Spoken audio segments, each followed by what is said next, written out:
So now that we've come up with a solid topic, we know that this is something that our consumers are searching for. We have our keywords in there. How do we then write content to support this topic with these keywords that we're trying to rank for? I think the first thing that we always take into consideration is what is the user's intent when searching for that. So if our title comes to, does this article answer a user's question when he's doing research? Or does this content provide a list of product because I'm searching for gifts under $50 or whatever kind of search term that is, and then you would want a list of. So the first thing we want to think about is what is the actual user intent? Because if you get that wrong, you're never gonna rank. Yeah, absolutely. So relevance, right? Relevance. The content that you produce has to be relevant to the topic. Has to be relevant to the user. So if the user is writing top gifts under $50, and then he gets a list of high priced products, or even further away from it, he gets how to wrap your Christmas gifts in under 10 minutes, or DIY gifts, yeah, exactly. That's not what I'm looking for. So immediately you're going to see the bounce rate. That's going to affect your ranking. So definitely when it comes to supporting content for that topic, it's relevance.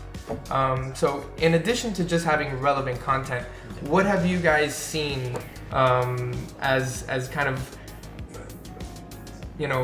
improved content or enhanced content aside from just copy?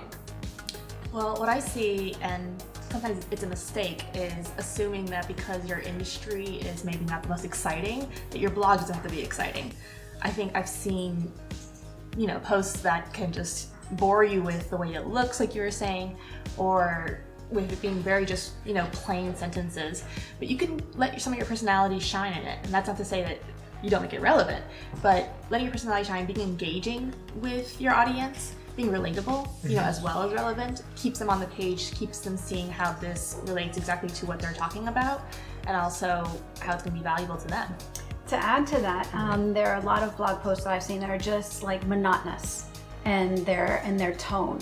They don't have a voice. They don't have something that you can hear in your ear and you feel like, okay, I'm reading something, but I hear it in my head. I can, understand this person as if they were speaking to me. And things don't have to be like 18th century written prose, and that's how you write a blog. No, you have to reach people at a level where they can hear you. And of course, a blog is a great place to add images, add video that supports your content.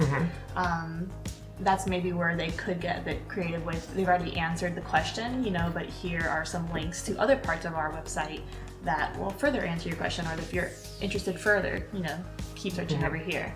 So a blog can really be a great place to own the content, but also direct them to other parts of your website if you're in e-commerce or a service.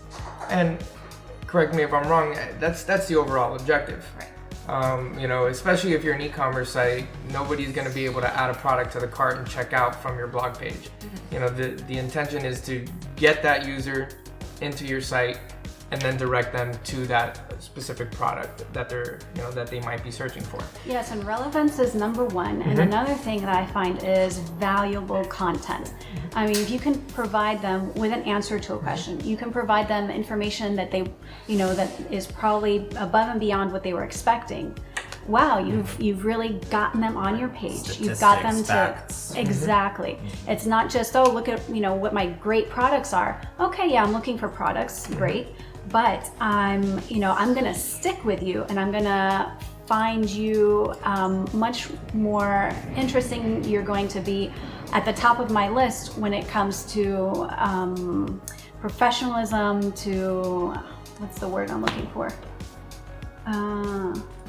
Authority. Yeah, you're gonna rank with them for authority, and they're gonna stick on your page. As the expert in your field. As the expert in your field. So they're gonna look for you. They're going to stick with you if you give them something valuable.